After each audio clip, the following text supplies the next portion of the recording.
कम इन। आपने जो पेपर्स मांगे थे वो ये रहे।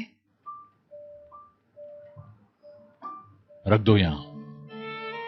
और कुछ कहना है आपको? क्या हुआ तुम? आप क्यों पूछ रहे हैं ये? वैसे ही तुम्हें देख के लग रहा है कि तुम किसी बात से परेशान हो।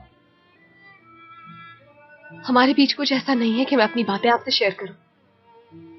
मेरी पर्सनल बात है, बहुत ही ज्यादा पर्सनल।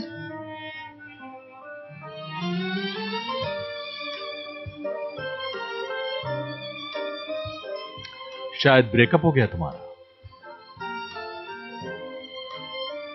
मैं आपको पहले भी बता चुकी हूं, मेरा कोई बॉयफ्रेंड नहीं है। और मैं अपनी पर्सनल लाइफ और काम को मिक्स नहीं करती आपकी तरह।